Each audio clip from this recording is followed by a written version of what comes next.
وعلى آله وأصحابه أجمعين. أما بعد، أعوذ بالله من الشيطان الرجيم. بسم الله الرحمن الرحيم. قال الله تعالى في القرآن المجيد: النبي أولى بالمؤمنين من أنفسهم. وقال النبي صلى الله عليه وسلم: لا يؤمن أحدكم حتى أكون أحب إليه من والده وولده والناس أجمعين، أو كما قال عليه الصلاة والسلام. اللهم صل على محمد النبي الأمي وعلى آله وسلم تسليما. تمام ذرا درود پاک پڑھنا.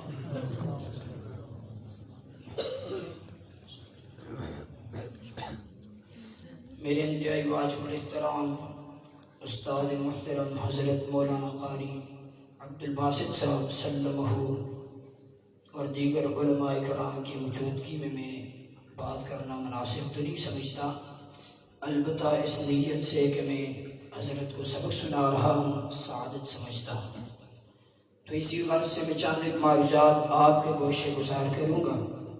اللہ سے دعا کرتا ہوں کہ اللہ مجھے بھی اور آپ کو بھی ان باتوں پر عمل کی توفیق عطا فرمائے. سب سے پہلی بات تو یہ ہے کہ جب بھی آدمی کسی چیز، کسی انسان کی سوانح حیات، سوانح زندگی لکھتا ہے، ولادت سے شروع کرتا ہے، وصال پر ختم کرتا ہے. اسی طرح جب بھی کسی ادیب، جب بھی کسی نقیب، کیپٹن، ماسٹر، قاری، حافظ، جس کسی کی حتیٰ کہ صحابی کی جب آدمی سوانح حیات لکھتا ہے تو اس کو ولادت سے شروع کرتا ہے، وصال پر ختم کرتا ہے، یعنی پیدائش سے شروع کرتا ہے، اس کے انتقال پر ختم کرتا ہے. مثال کے طور پر ایک آدمی ہے، اس کی سوانح حیات لکھنی ہے. آپ یوں کہیں گے فلاں جگہ پر پیدا ہوا، فلاں تاریخ کو پیدا ہوا، فلاں جگہ پر فلاں دن کو فلاں گھرانے میں پیدا ہوا، فلاں جگہ پر پڑھتا رہا، فلاں جگہ پر تعلیم حاصل کرنے کے بعد اس نے تدریس کا کام کیا، اس کے بعد اس نے اتنی عمر اختیار کی اور اس دنیا سے چلا گیا. سوانح حیات کی کتاب بند ہو جاتی ہے. لیکن میرے مصطفیٰ کے لیے یہ قانون اور ضابطہ نہیں، بلکہ میرے پیغمبر حضرت محمد مصطفیٰ احمد مجتبیٰ صلی اللہ علیہ وسلم کی سوانح زندگی، سوانح حیات عالم ارواح سے شروع ہوتی ہے، جنت تک جاتی ہے. جس طرح آج جہاں ایک محفل سجی ہے، اسی طرح میرے اللہ نے، میرے رب نے، خالق کائنات نے 2 محفلوں کا انعقاد عالم ارواح میں کیا تھا. پہلی محفل کا انعقاد کیا، اس میں مجھے بھی بلایا، تجھے بھی بلایا، عالم بھی گئے، نبی بھی گئے، سارے انسان گئے، خواہ وہ گناہ گار ہیں، سیاہ کار ہیں، اعلیٰ ہیں، عرفہ ہیں، کم ہیں، اونچے ہیں، ہندو ہیں، مسلمان ہیں، حتیٰ کہ جس درجے کا انسان ہے وہاں موجود تھا. اللہ نے کہا الستو بربکم قالوا بلا، جلسہ ختم. لیکن جب دوسرا جلسہ ہوا، نہ وہاں میں تھا، نہ تو تھا، نہ کوئی اور تھا سوائے انبیاء کے. رب نے وہاں انبیاء کو بلایا. رب نے کہا، سب سے کہا سب کو بیچوں گا، سب زمین پہ جاؤ گے، کتاب بھی دوں گا، حکمت بھی دوں گا، تم سب کو فصاحت بھی دوں گا، بلاغت بھی دوں گا، سب کچھ دوں گا. لیکن ثم جاءکم رسول، تم سب کے بعد میرا رسول آئے گا، میرا پیغمبر آئے گا، میرا لاڈلا آئے گا. تم سب نے اس پر ایمان لانا ہے. میرے دوستوں، یہ بات جب رب نے فرما دی، ثابت ہو گیا جو بھی نبی ہوگا، رب جس کو نبی بنائے گا مصطفیٰ سے قبل آئے گا. اگر میرے مصطفیٰ سے بعد نبوت کا دعویٰ کرے وہ نبی تو نہیں ہو سکتا، جھوٹا اور کافر ہے. اسی طرح جس طرح میرے آقا کو رب نے نبوت سب سے آخر میں زمین پہ اتار کے دی، اسی طرح اس کے بعد دی. لیکن میرے آقا کا چرچا ان کی پیدائش سے قبل ہوتا رہا، ان کی ولادت سے، ان کے میلاد سے قبل ہوتا رہا، اس لیے ہم بھی میلاد سے شروع کرتے ہی نہیں، ہم بھی پہلے سے شروع کرتے ہیں، آخر تک نظر رکھتے ہیں کیسے نبی نے کہا، کیسے جانا ہے، کیسے کرنا ہے۔ میں بات عرض کر رہا ہوں، جس طرح میرے آقا کو رب کعبہ نے ولادت سے شروع نہیں کیا، ولادت وصال تک ختم نہیں کیا، اسی طرح میرے آقا علیہ السلام کو محبت بھی پہلے ملی۔ میرے دوستو، جب میری محبت کی باری آئی، میں اپنے والد گرامی سے پوچھتا ہوں، حضرت آپ مجھ سے محبت کرتے ہیں؟ میرے والد گرامی فرماتے ہیں، جی بیٹا میں تم سے محبت کرتا ہوں۔ میں پوچھوں گا حضرت 1995 میں آپ نے مجھ سے محبت کیوں نہیں کی؟ حضرت فرمائیں گے، بیٹا اس وقت تو نہیں تھا، میں تو تھا۔ اس کا مطلب یہ ہوا جب میں آ گیا تو محبت پیدا ہوئی، لیکن میرے مصطفیٰ کے لیے یہ قانون اور ضابطہ نہیں۔ میرے دوستو، ایک مکے کا تاجر ہے، یمن میں گئے ہیں، وہاں تجارت کے لیے کپڑا خریدا، خیال آیا جہاں ایک عالم رہتے ہیں ان سے ملاقات کر لوں، چلے گئے اس کے دیدار کے لیے، اس کو دیکھا، ضعیف العمر ہے، اس کی پلکیں رخساروں پہ گری ہوئی ہیں، اب اس سے ملاقات کر رہے ہیں۔ انہوں نے پوچھا نام کیا ہے؟ کہا عبداللہ، والد کا نام ابو قحافہ۔ ارے تجھے مکے کے اندر ابو بکر تو نہیں کہتے؟ کہا بالکل ابو بکر کہتے ہیں۔ کہا تو مکے سے آیا؟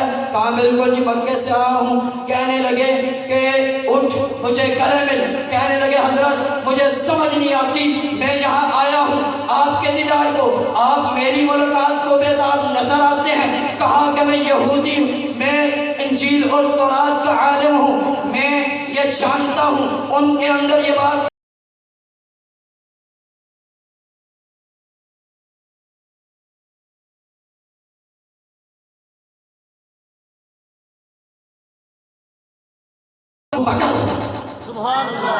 جس طرح میرے آقا علیہ السلام کے اس صحابی رسول ابو بکر سے اتنی محبت وہ کرتا ہے، حساب کر لیں میرے مصطفیٰ سے پہلے کتنی محبت ہوتی۔ پھر میرے آقا نے حدیث ایک ارشاد فرمایا، لا یؤمن احدکم حتی اکون احب الیہ من والدہ وولدہ والناس اجمعین۔ اس حدیث کا ترجمہ کرتا ہوں، مختصر تشریح کرتا ہوں، مفہوم بیان کرتا ہوں، اللہ کرے یہ میری زندگی میں بھی آپ کی زندگی میں بھی آ جائے۔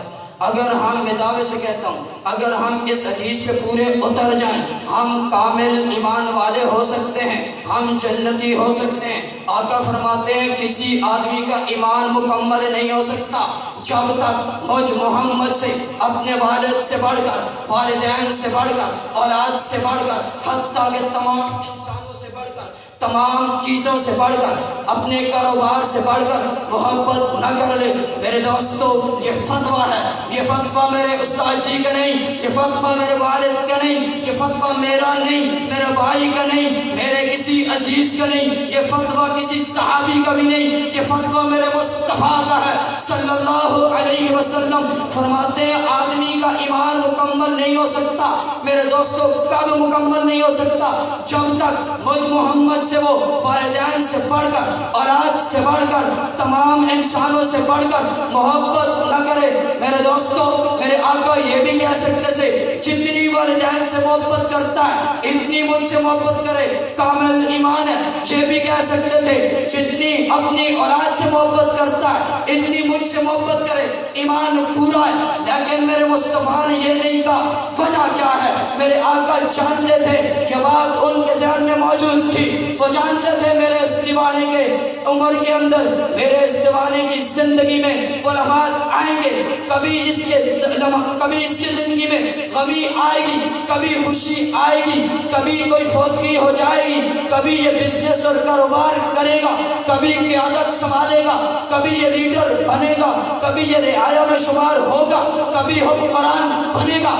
میرے دوستو، میرے آقا نے یہ فرما کے بتا دیا، جب ایک طرف آ جائے گی لیڈر کی بات، ایک طرف میری بات، ایک طرف سنت، ایک طرف برادری کے رسم و رواج آ جائیں گے، ایک طرف میری حدیث آ جائے گی، ایک طرف والدین کا حکم آ جائے گا، ایک طرف میری سنت آئے گی، ایک طرف بیوی کی خواہش آئے گی، ایک طرف میری بات آئے گی، ایک طرف تیری اولاد کی خواہش آئے گی۔